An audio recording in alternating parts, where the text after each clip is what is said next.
Friends, पिछले video में हमने विलयन के पहले अनुसंख्यक गुण वाष्प दाब के आपेक्षिक अवगमन से विलय का अनुभार निकालना सीखा था। तो इस वीडियो में हम क्या करेंगे, विलयन का जो दूसरा अनुसंख्यक गुण है क्वथनांक का उन्नयन, इससे विलय के अनुभार की गणना करना सीखेंगे। तो सबसे पहले हम इसमें ये लेते हैं कि क्वथनांक कहते किसे हैं। तो क्वथनांक की एक तो सामान्य सी परिभाषा होती है कि वह ताप जिस पर कोई द्रव उबलने लग जाए तो उसको हम क्वथनांक बोल देते हैं। लेकिन इसकी शुद्ध परिभाषा क्या होती है कि जब हम किसी द्रव को गर्म करते हैं तो हम जानते हैं कि गर्म करने से जो द्रव का वाष्प दाब है वो बढ़ता है, क्योंकि आप जितना ज़्यादा इसको गर्म करेंगे उतने ज़्यादा ये वाष्पित होगा, तो वाष्प उतनी ज़्यादा ऊपर को जाएगी। तो अगर हमने इसको किसी बंद बर्तन में गर्म कर रहे हैं तो यहाँ पर वाष्प का जो प्रेशर होगा वो भी बढ़ जाएगा। तो हम एक जनरल रूल जानते हैं कि इनके लिए क्या नियम काम करता है, P प्रोपोर्शनल टू T। तो अंदर ताप बढ़ाने से जो द्रव का वाष्प दाब है वो भी बढ़ जाता है। तो एक द्रव की क्वथनांक की शुद्ध परिभाषा क्या होती है कि जब ये द्रव का वाष्प दाब बढ़ते बढ़ते वायुमंडलीय दाब के बराबर हो जाए तो वो जो ताप है द्रव का क्वथनांक कहलाता है। तो यानी द्रव का क्वथनांक एक ऐसा ताप होता है जिस पर P ऑफ जो वेपर होता है, P ऑफ वेपर माने द्रव का वाष्प दाब, वो हमारे वायुमंडलीय दाब के बराबर हो जाए, वो 1 atm के बराबर हो जाए।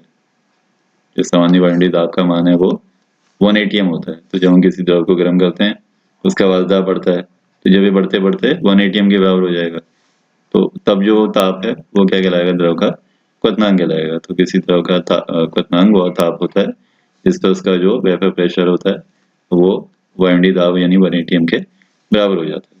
तो इस डेफिनेशन पे बेस्ड हम क्वथनांक के अध्ययन को समझेंगे। अब हम जानते हैं कि जब किसी शुद्ध विलायक में कोई आवाज़शील चीज घुली जाती है तो उसका वेपर प्रेशर कम हो जाता है। जब भी कोई शुद्ध विलायक में कोई आवाज़शील विलय घोलोगे उसका वाष्प दाब थोड़ा सा कम हो जाएगा। तो उसका मतलब उसको वायुमंडलीय दाब के बराबर करने के लिए हमको ज़्यादा मेहनत करनी पड़ेगी, यानी उसको ज़्यादा गर्म करना पड़ेगा। तो इसलिए द्रव का BP बढ़ जाता है। द्रव का क्वथनांक क्यों बढ़ता है, क्योंकि जब किसी शुद्ध विलायक में कोई आवाज़शील विलय घोलते हैं उसका वाष्प दाब घटता है। तो ये जो सेकंड गुण है ये फर्स्ट गुण पर ही बेस्ड है, क्योंकि फर्स्ट गुण में हमने पढ़ा है कि वाष्प दाब कम हो जाता है।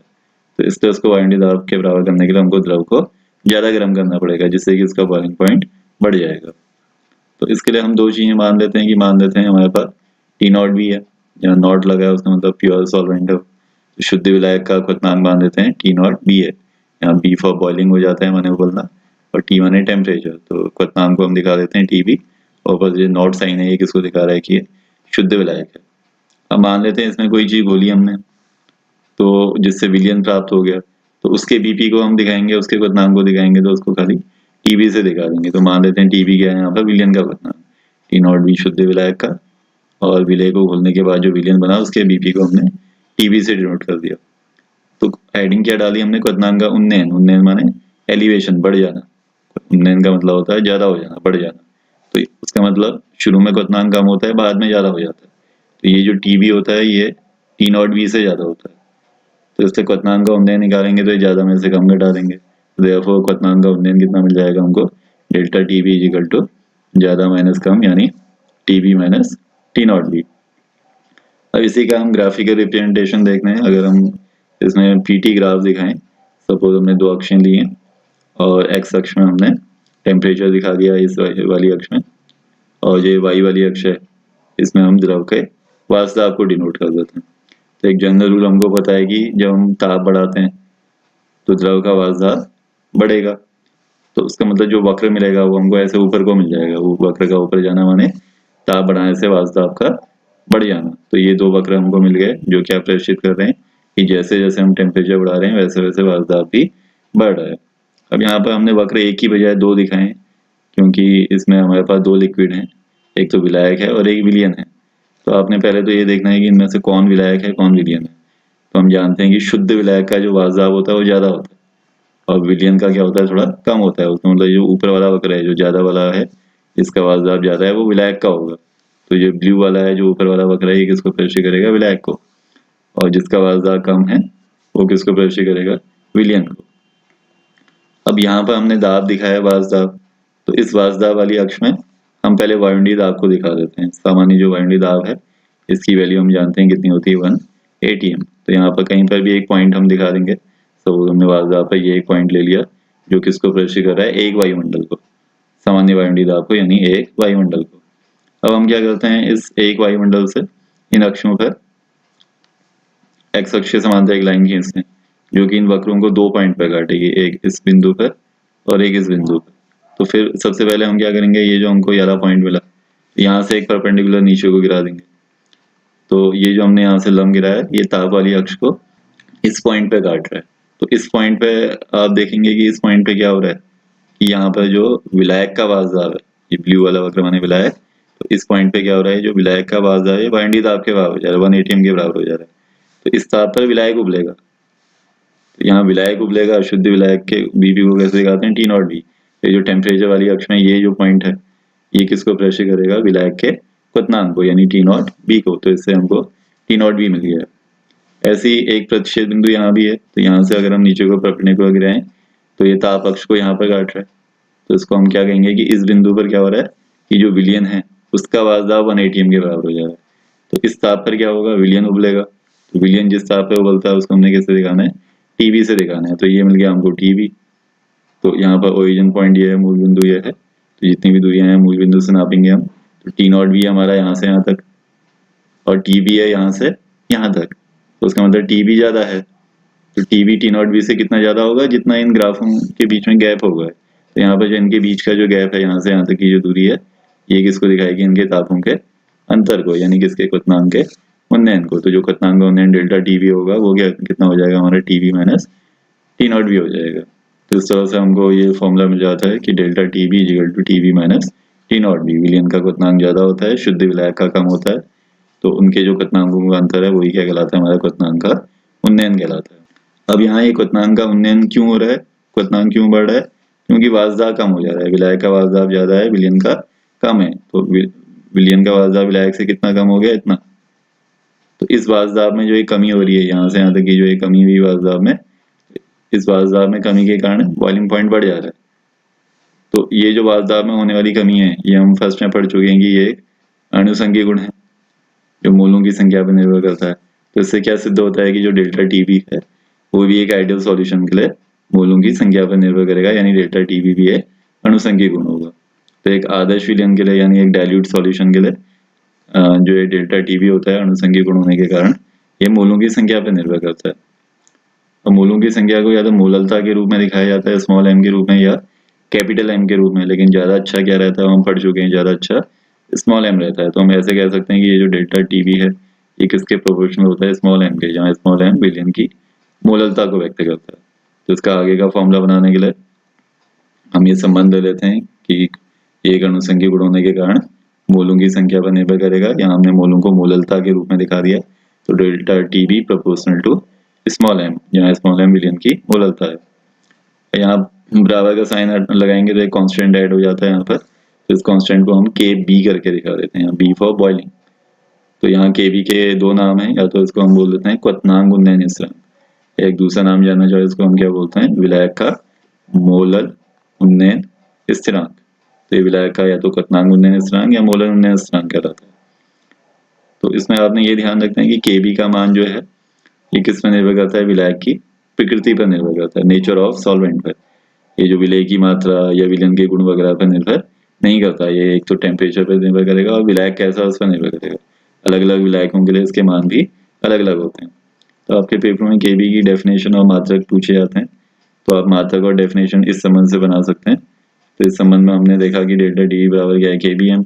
इसमें हम मान लेते हैं कि सपोज हमने ये काम कर लिया, यदि स्मॉल m इक्वल टू 1, ये 1 हो गया, तो ये 1 हो गया तो ये दोनों बराबर हो जाएंगे, यानी जो KB है वो किससे बराबर हो जाएगा, डेल्टा TB के बराबर हो जाएगा। तो इससे KB की डेफिनेशन बन जाती है कि किसी विलायक का मोलल उन्नयन स्थिरांक जो होता है एक प्रकार के क्वथनांक उन्नयन के ही बराबर होता है, कब, जब M1 हो। अब M1 हम कैसे रख सकते हैं, जब हमने बर्तन में 1000 ग्राम विलायक लिया है, इसके लिए मोललता की डेफिनेशन लगा देते हैं। यहाँ हमने 1 किलोग्राम या 1000 ग्राम विलायक लिया है, और ऊपर से जो हमने विलेय पदार्थ डाला है, ये कितना डाला है, 1 रखना है, तो ऊपर से 1 मोल डाल दिया हमने। तो इसकी डेफिनेशन क्या बनती है कि अगर 1000 ग्राम विलायक में कोई अवाष्पशील विलेय का 1 मोल खोल दें तो उसका क्वथनांक थोड़ा सा बढ़ जाएगा।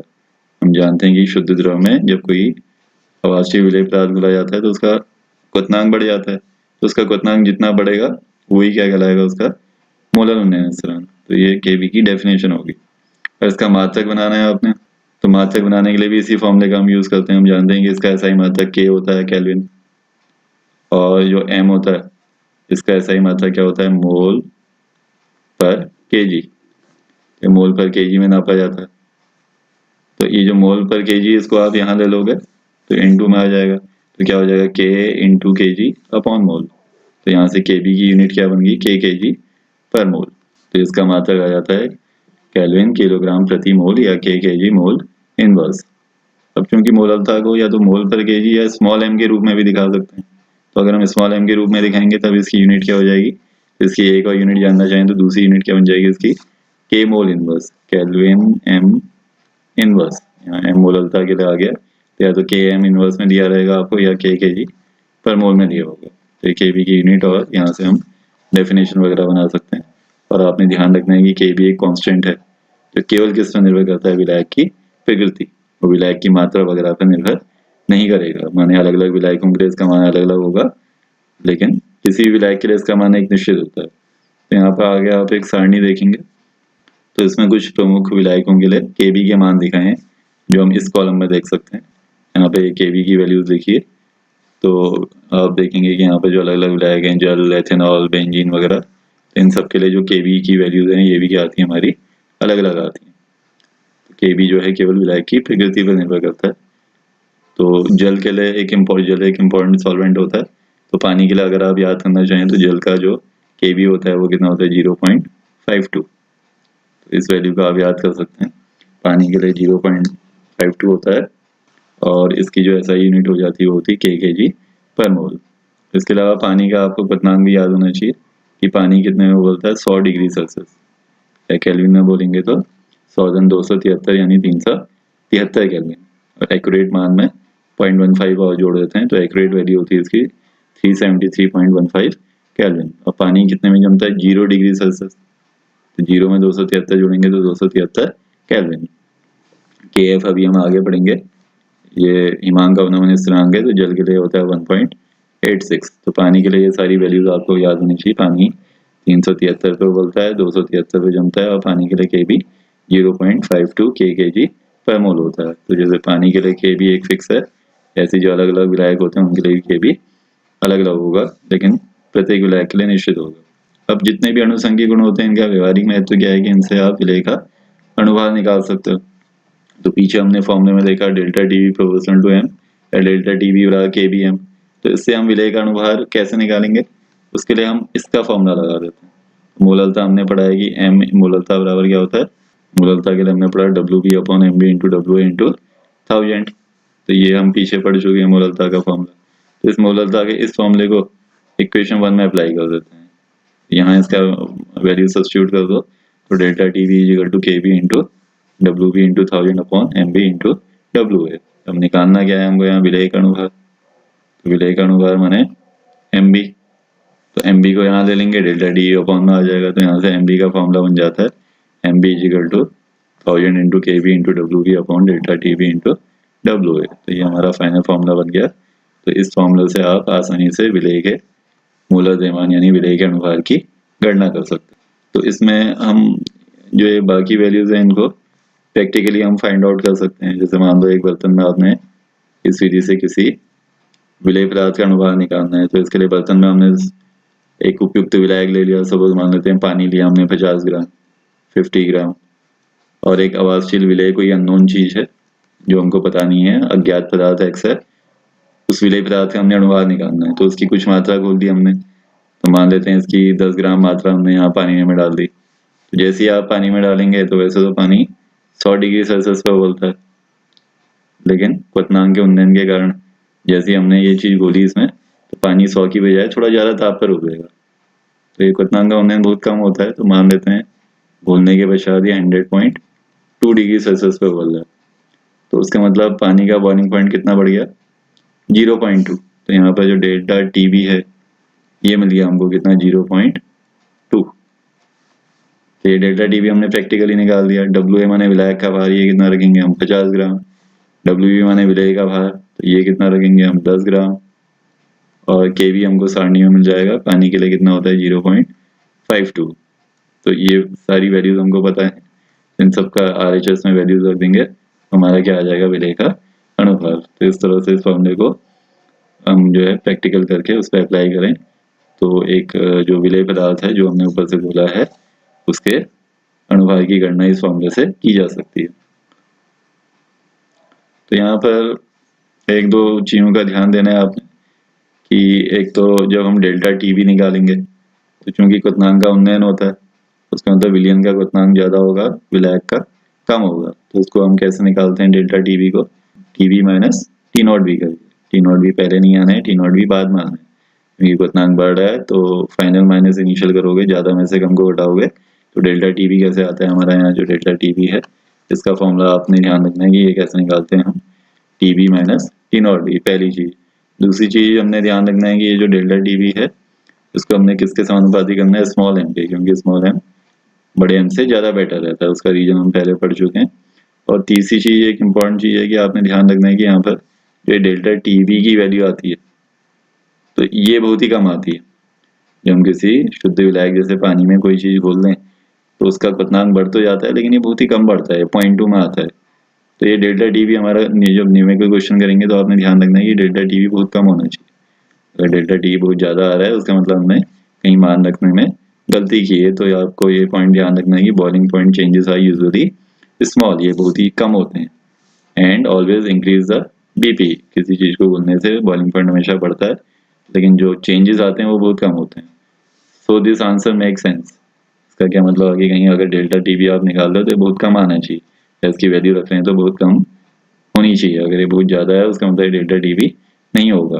तो आंसर में थोड़ा सा आप देख सकते हैं, वहाँ सेंस लगा सकते हैं कि जो हमने वैल्यू पुटअप की है उससे आंसर सही आ रहा है या नहीं आ रहा है, या जो हम डेल्टा टी बी की वैल्यू रख रहे हैं वो ठीक रख रहे हैं या नहीं रख रहे हैं, ये कम होनी चाहिए, ये बहुत ज़्यादा नहीं होनी चाहिए। तो इस फॉर्मूले को जो हम अप्लाई करेंगे, एक तो हमने फॉर्मूला याद करना है और एक इसके मीनिंग भी आनी चाहिए। तो यहाँ पर जो पहले यहाँ से स्टार्ट करते हैं, डब्ल्यू ए, ये किसका भार होता है, ए माने विलायक, तो विलायक का भार होता है और किस यूनिट में, ग्राम। यहाँ केजी नहीं अपनाना है हमने, विलायक का भार ग्राम में होना चाहिए। ऐसे डब्ल्यू बी देखेंगे तो बी विलय के लिए आता है, तो डब्ल्यू बी यहाँ पर किसको दिखाता है, विलय का द्रव्यमान, ये भी किसमें होना चाहिए, ग्राम में होना चाहिए। अगला लेते हैं डेल्टा डी बी, ये क्वथनांक का उन्नयन, तो ये या तो डिग्री सेल्सियस में होना चाहिए या केल्विन में, इससे कुछ फर्क नहीं पड़ता है कि किस में हो। अगर डिग्री सेल्सियस में दिया है तब भी हम वही मान रख देंगे, केल्विन में दिया है तब भी वही मान रख देंगे। इसका क्या कारण है, क्योंकि जो 1 डिग्री सेल्सियस तापांतर होता है वो 1 केल्विन तापांतर के बराबर होता है। तापों में तो हालांकि अंतर पड़ जाता है, 273 जोड़ना पड़ता है, लेकिन जहाँ तापों का डिफरेंस हो वहाँ कुछ फर्क नहीं पड़ता है कि डिग्री सेल्सियस में दिया हो या केल्विन में दिया हो। तो केल्विन में दिया हो तो वाली वैल्यू भी रख सकते हो, डिग्री सेल्सियस में दिया हो तो वाली वैल्यू भी रख सकते हो। तो ये किसी में भी रख सकते हो आप, डिग्री सेल्सियस में भी और केल्विन में भी। क्यों, क्योंकि 1 डिग्री सेल्सियस तापांतर 1 केल्विन के ही बराबर होता है। तापों में बराबर नहीं होता लेकिन तापांतरों में बराबर होता है। फिर अगला मान लेते हैं हम यहाँ पर एम बी जिसकी गणना करनी है हमने, बी माने विलय, एम माने मॉलिक्यूलर वेट यानी विलय का अणुभार, और ये किस में आता है हमारा, ग्राम पर मोल में आएगा। ऐसे अगला लेते हैं के बी कांस्टेंट के बारे में हमने पढ़ा था कि ये क्या कहलाता है, विलायक का मोलल उन्नयन स्थिरांक। ये केवल विलायक की प्रकृति पर निर्भर करता है और इसकी एसआई यूनिट क्या होती है, केजी पर मोल, केजी पर मोल में होना चाहिए। तो जब हम इस फॉर्मूले को यूज करेंगे तो इसमें इन वैल्यूज को ध्यान रखना है आपने कि ये इनके यूनिट क्या है, इनमें होगा तभी ये फॉर्मूला हमारा काम करेगा। इस पर बेस्ड हम कुछ न्यूमेरिकल क्वेश्चन ले लेते हैं। ये पहला न्यूमेरिकल क्वेश्चन क्या है हमारा कि बेंजीन का क्वथनांक 353.23 केल्विन है। तो ये बेंजीन का बीपी दिया है, तो बेंजीन का बीपी दिया है उसका मतलब शुद्ध बेंजीन का ही दिया होगा। तो शुद्ध बेंजीन का बीपी दिया है इतना, तो इसको हम कैसे डिनोट करेंगे, टी नॉट बी। तो ये आ गया हमारा टी नॉट बी, ये क्वेश्चन में दे रखा है T not B, T not B वाली वैल्यू दी है। और दूसरी चीज क्या दी है हमको कि 1.8 ग्राम आवासीय विलय को बोल रहे हैं, ये विलय का भार दिया है यानी डब्ल्यू बी, और ये क्या दिया है 90 ग्राम बेंजीन में बोल रहे हैं यानी विलायक का भार डब्ल्यू ए। तो जिससे विलियन का क्वथनांक बढ़कर इतना हो जा रहा है। अब यहाँ पर ये विलियन का क्वथनांक, तो विलियन के क्वथनांक को हमने कैसे दिखाना है, टी बी करके।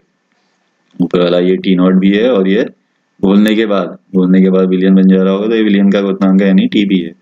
एम बी निकालना है हमने विलय का द्रव्यमान, और के बी की वैल्यू हमको दे रखी है। तो पहले हमने फॉर्मूला जो पीछे डिराइव किया था वो लेना है MB equal to 1000 KB WB upon delta TB into WA। तो यहाँ क्वेश्चन में KB हमको दिया है, KB दिया है 2.53, मात्रक भी ठीक दिया है, WB भी दे रखा है, WB कितना दिया है 1.8 ग्राम, तो यहाँ 1.8 रख देंगे। WA कितना है 90 ग्राम। अब बचा हमारा delta TB। Delta TB direct नहीं दिया लेकिन डेल्टा TB हम निकाल सकते हैं। डेल्टा TB है क्वथनांक का उन्नयन।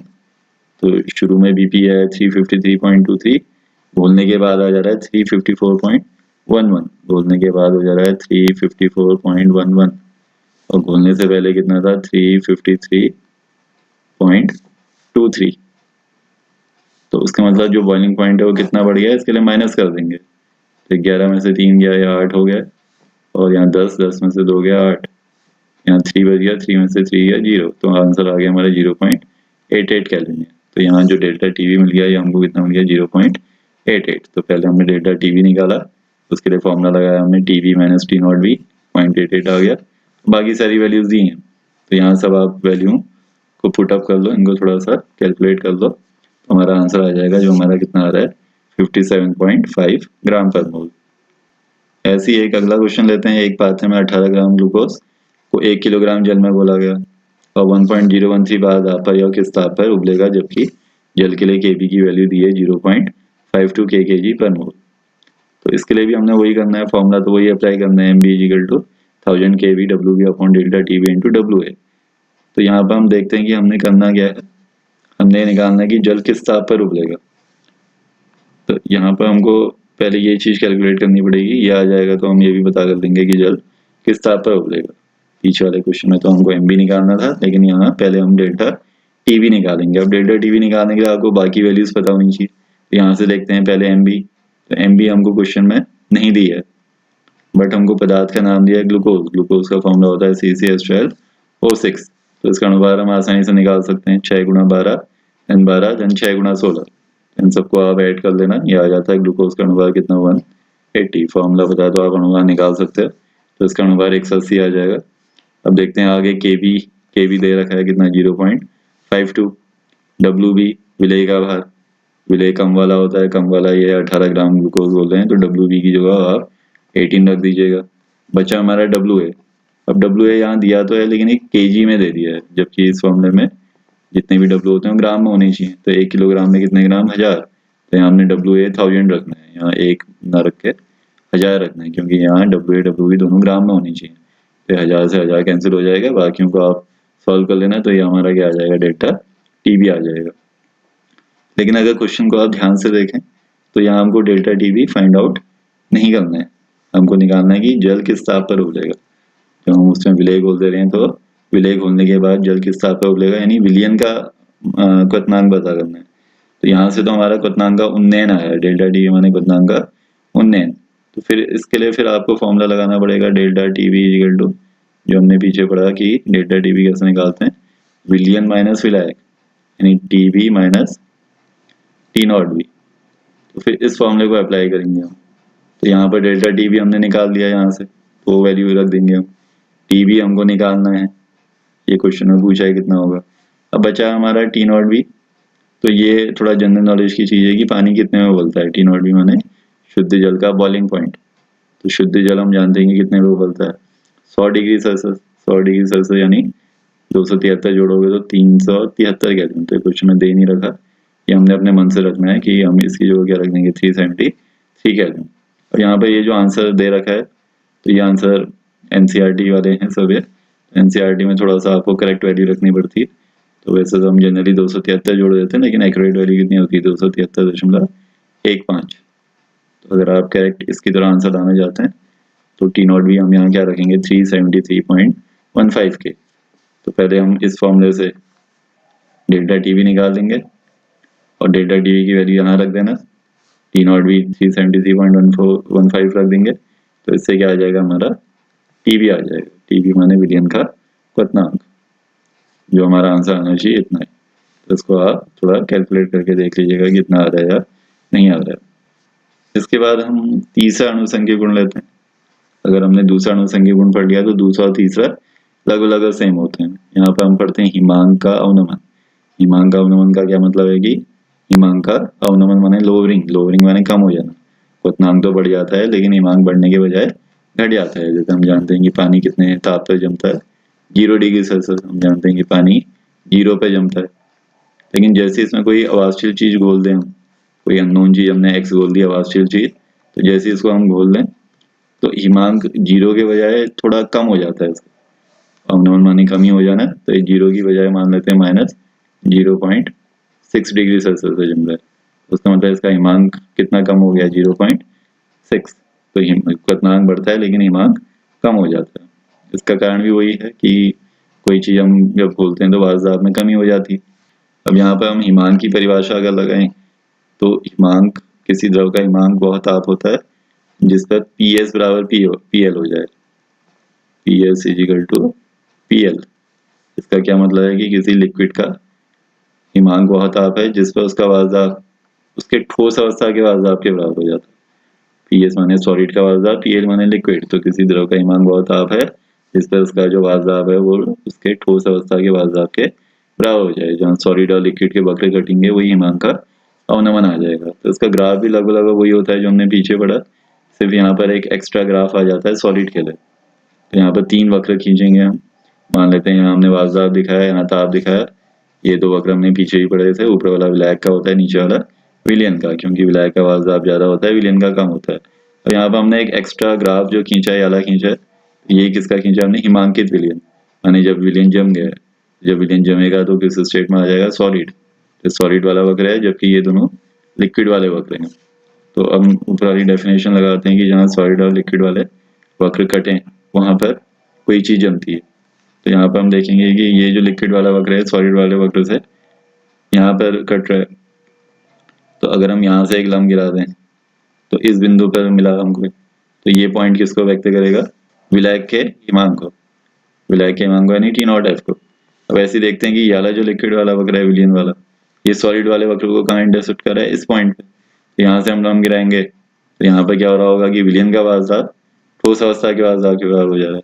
तो यहाँ पर कौन जमेगा, इस ताप पर विलयन जमेगा। तो विलयन के हिमांक को हम किससे दिखा रहे हैं, TF। विलयन के लिए TF, शुद्ध विलायक के लिए T0F। तो हम देख सकते हैं कि ओरिजिन पॉइंट यहाँ है हमारा, तो TF तो हमारा केवल यहाँ से यहाँ तक है, जबकि T0F यहाँ से यहाँ तक है, इतना है T0F। तो उसका मतलब T0F ज्यादा है, उसका मतलब शुरू में हिमांक ज्यादा है और बाद में कुछ चीज बोलने के बाद हिमांक कम हो जा रहा है। तो इसलिए इस घटना को हम क्या बोलते हैं, हिमांक का अवनमन बोलते हैं। तो अगर हम हिमांक का अवनमन निकालेंगे उसके लिए भी हम 2 चीजें मान लेते हैं, एक डेल्टा TF, जहाँ नॉट नहीं लगा है उसका मतलब है विलय घोलने के बाद वाली स्थिति है, यानी ये विलयन के हिमांक को दिखा रहा है। तो TF यहाँ पर विलयन का हिमांक है, T0F शुद्ध विलायक का है। तो T0F ज्यादा है, TF कम है, तो हिमांक में कितनी कमी होगी, T0F माइनस TF। तो अगर हम इतनी डिस्टेंस में से इतनी डिस्टेंस माइनस कर दें यहाँ से यहाँ तक, तो ये हमारा क्या हो जाएगा, यहाँ से यहाँ तक की दूरी आ जाएगी, नहीं डेल्टा TF आ जाएगा। तो delta TF equal to T0F minus TF, माने हिमांक का अवनमन बराबर शुद्ध विलायक का हिमांक माइनस विलयन का हिमांक। जब डेल्टा TB करते थे तो वहाँ नॉट वाला बाद में आता था, TB माइनस T0 भी होता था। क्यों, क्योंकि क्वथनांक तो बढ़ता है लेकिन यहाँ हिमांक बढ़ता नहीं बल्कि हिमांक घटता है। तो यहाँ फॉर्मूला भी थोड़ा उल्टा हो जाता है कि डेल्टा TF बराबर T0F माइनस TF। तो इससे फिर अणुभार की गणना करने के लिए तरीका वही है करने का कि delta TF proportional to m, बराबर लगाएंगे तो यहाँ पर कांस्टेंट आ जाएगा, वहाँ KB लग रहा था, यहाँ फ्रीजिंग हो रही है, F ऑफ फ्रीजिंग, हिमांक को इंग्लिश में बोलते हैं फ्रीजिंग पॉइंट। तो यहाँ B की जगह बॉइलिंग की जगह फ्रीजिंग आ गया। तो डेल्टा TF बराबर KF इंटू M। KF यहाँ पर क्या कहलाता है, यहाँ पर मोलर, वहाँ उन्नयन स्थिरांक बोल रहे थे, यहाँ उन्नयन की जगह अवनमन बोल देना है आपने। तो यहाँ पर जो KF है वो विलायक का मोलर अवनमन स्थिरांक कहलाता है। मात्रक इसका kg पर मोल ही होता है जो KB का होता है। और परिभाषा भी बनाने के लिए भी हम वही करेंगे कि इसको 1 कर देंगे, अगर ये 1 हो जाए तो ये दोनों बराबर हो जाएंगे, यानी 1000 ग्राम विलायक में विलय का 1 मोल घोलने पर जो हिमांक में कमी होती है वही क्या कहलाती है, उसका KF कहलाती है। और इसका मान भी केवल विलायक की प्रकृति पर निर्भर करता है। जल के लिए अगर आप याद करना चाहो तो पानी के लिए इसकी जो वैल्यू होती है वो 1.86 kg पर मोल हो जाती है। वैसे क्वेश्चन में दी रहती है लेकिन फिर भी जल एक इम्पॉर्टेंट विलायक है तो उसके लिए KB KF दोनों याद होनी चाहिए। पानी के लिए जो KF होता है 1.86 होता है। अब इससे अणुभार की गणना करना सीखेंगे। तो पीछे फॉर्मूला क्या मिला था, डेल्टा TF बराबर KFM, M m का फॉर्मूला लगा लेते हैं मोलरता का, m is equal to WB upon MB into WA into 1000। तो ये हमने जो मोलरता का फॉर्मूला पीछे पढ़ा है, इस फॉर्मूले को यहाँ पे अप्लाई कर देते हैं। तो यहाँ से डेल्टा TF बराबर आ जाएगा KF into WB upon MB into WA into 1000। तो यहाँ से निकालना क्या है हमको MB, यहाँ से आप MB निकालेंगे तो TF यहाँ आ जाएगा। तो MB is equal to 1000 KF WB upon delta TF into WA। तो इस तरह से फॉर्मूला प्रूव हो जाता है हमारा। तो इस फॉर्मूले को आप ध्यान से ऑब्जर्व करेंगे, ये पीछे वाले क्वथनांक गुणन की तरह फॉर्मूला मिल रहा है, सिर्फ वहाँ पर क्या आता था, KB आता था बॉइलिंग के लिए, KB और यहाँ पर डेल्टा TB। यहाँ क्वथनांक नहीं पढ़ रहे हैं, हिमांक पढ़ रहे हैं, तो यहाँ पर बॉइलिंग की जगह फ्रीजिंग पॉइंट कर देना है, FF कर देना है, बाकी सारे फॉर्मूला वही है। तो इस फॉर्मूले में KF जो है ये क्या है, विलय का मोलर अवनमन स्थिरांक मात्रा kg पर मोल, ये विलय का भाग ग्राम में होना चाहिए, ये हिमांक का अवनमन केल्विन या डिग्री सेल्सियस में होना चाहिए, और ये विलायक का भाग ये भी ग्राम में होना चाहिए, और इससे जो हमारा आंसर आएगा ग्राम पर मोल में आ जाता है। इस फॉर्मूले को हमने कैसे यूज करना है हम पीछे पढ़ चुके हैं कि पहले कोई विलायक लेंगे और उसमें फिर कोई अवांछित चीज बोल देंगे, देख लेंगे इसके हिमांक में कितने की कमी हुई है, डेल्टा TF आ जाएगा। ये प्रैक्टिकली पता चल जाते हैं, KF सारणी से मिल जाता है हमको। तो इन सब की वैल्यूज रख देंगे तो इसकी सहायता से क्या आ जाएगा, उस विलेय पदार्थ का अनुभार आ जाएगा जो हमने यहाँ पर बोलने के लिए इस उपयुक्त विलायक में डाल रखा है।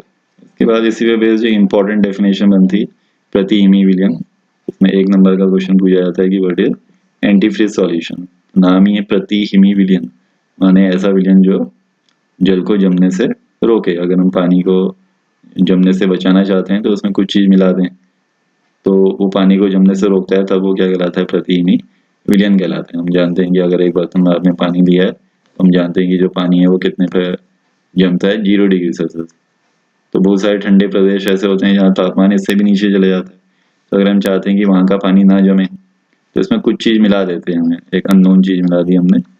तो ये किस प्रिंसिपल पर काम करता है कि अभी हमने पढ़ा कि हिमांक का अवनमन हो जाता है, यानी जब किसी द्रव में कोई दूसरा अशुद्धि मिला देते हैं तो क्वथनांक तो बढ़ता है लेकिन हिमांक कम हो जाता है। तो इससे पानी का जो हिमांक है 0 से कम हो जाएगा, 0 से कम हो जाएगा तो पानी आसानी से नहीं जमेगा। तो तब ये विलयन क्या कहलाएगा, प्रति हिमी विलयन। तो प्रति हिमी विलयन माने ऐसा विलयन जो आसानी से ना जमे या जो जल को जमने से रोके। तो इसके एग्जाम्पल में जो एक्स होता है, ये बहुत सारी चीजें हो सकती है, मेथेनॉल हो सकता है, एथेनॉल हो सकता है, या जो सबसे ज्यादा प्रचलित होता है वो होता है एथिलीन ग्लाइकॉल।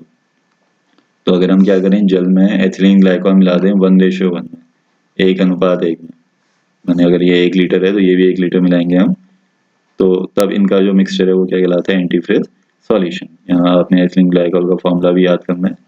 एथिलीन ग्लाइकॉल का फॉर्मूला होता है CH2OH सिंगल बॉन्ड CH2OH। यहाँ पर नाम है इसका एथिलीन ग्लाइकॉल। तो ग्लाइकॉल में ऑल आ रहा है, ऑल क्या होता है, OH ग्रुप। तो यहाँ पे एक डाइहाइड्रिक एल्कोहल है, इसमें 2 OH ग्रुप होते हैं, एक गैले कार्बन से जुड़ा है, एक गैले कार्बन से। तो फॉर्मूला बन गया इसका CH2OH। या और सिंपल तरीके से आप इसको याद करोगे तो इसके फॉर्मूले को हम ऐसे लिख सकते हैं, कार्बन 2 है इसमें, हाइड्रोजन 2 2 4 2 6 C2H6 और ऑक्सीजन कितने हैं इसमें 2 O2। तो इसके फॉर्मूले को या तो C2H6O2 या CH2H करके याद कर सकते हैं। जब इसमें क्वेश्चन आता है तो इसका फॉर्मूला भी पूछा जाता है। तो एथिलीन ग्लाइकॉल का फॉर्मूला है C2H6O2। तो अगर ये जल में हम 1:1 में मिला दें तो जो पानी का हिमांक है वो 0 की बजाय लगभग -35 डिग्री सेल्सियस हो जाता है। तो -35 डिग्री सेल्सियस का हो जाना माने पानी आसानी से नहीं जमेगा। तो बहुत सारे जो ठंडे प्रदेश होते हैं वहाँ ताप जो होता है वो -10 -20 ऐसे भी चला जाता है। तो यहाँ पर अगर हम अपनी कोई गाड़ियाँ चलाते हैं तो वहाँ पर कूलेंट के तौर पर जो इंजन का रेडिएटर होता है उसमें कूलेंट के तौर पर हम पानी यूज़ करते हैं। तो अगर सिंपल पानी यूज़ करेंगे तो वहाँ का पानी जम जाएगा। पानी जम जाएगा तो इंजन की दीवार को नुकसान पहुंचाता है, क्योंकि जमने पर पानी फैलता है, दीवारों पर दाब लगाएगा जिससे कि दीवारें क्षतिग्रस्त हो सकती हैं। तो उससे बचने के लिए हम पानी को जमने से बचाने के लिए उसमें कूलेंट के तौर पर जल के साथ थोड़ा एथिलीन ग्लाइकॉल भी मिला देते हैं, जिससे कि पानी का जो हिमांक है वो अत्यंत कम हो जाता है। तो जो ठंडे से ठंडे प्रदेश हैं जहाँ तापमान -10 -20 भी हो जा रहा है, वहाँ भी आप अपनी गाड़ी को सुरक्षित रूप से चला सकते हो। तो इसका एक प्रैक्टिकल यूज हो गया एंटीफ्रीज सॉल्यूशन का। तो यहाँ पर आप डायग्राम में देख सकते हैं कि जो गाड़ी का इंजन है उसमें अगर हम एक कूलेंट मिला दें तो इससे पानी जमता नहीं है। इस कूलेंट में जनरली क्या क्या होता है, जल और एथिलीन ग्लाइकोल। तो ऐसा करने से जो पानी होगा जमेगा नहीं और ठंडे प्रदेशों में भी हम अपने वाहन को सुरक्षित रूप से चला सकते हैं बिना इंजन को नुकसान पहुंचाए हुए। तो इस पर बेस भी एक क्वेश्चन देख लेते हैं हम। एक विद्युत एनर्जी के 1 ग्राम को 50 ग्राम बेंजीन में घुलने पर इसके हिमांक में 0.4 केल्विन की कमी हो जाती है।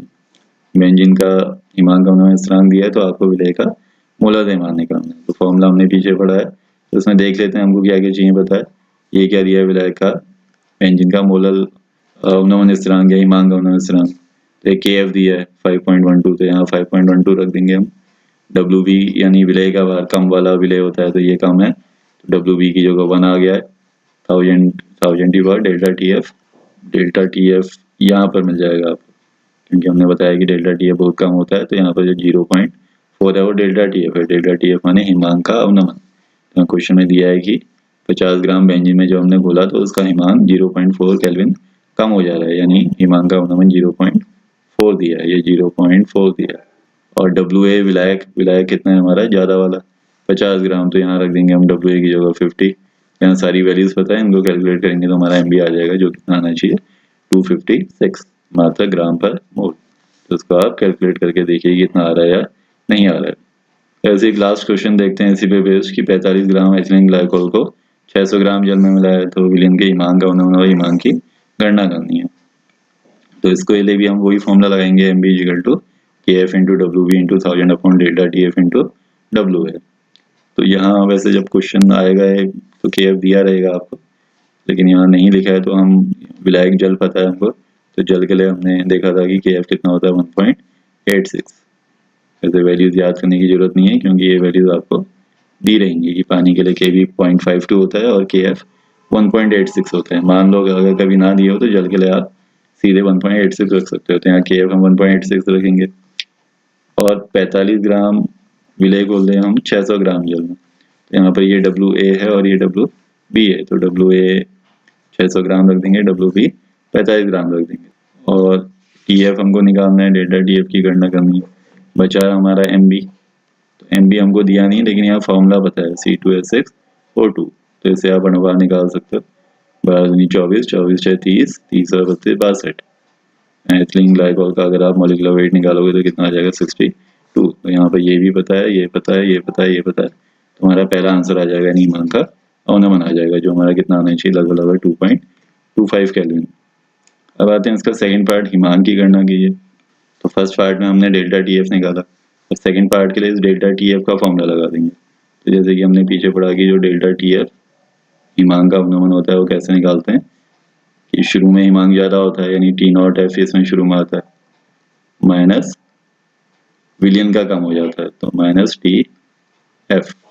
तो डेल्टा TF हम निकाल चुके हैं, और ये हमको निकालना है, TF की गणना करनी है हमको। तो ये हमको फाइंड आउट करना है। बचा हमारा T0F।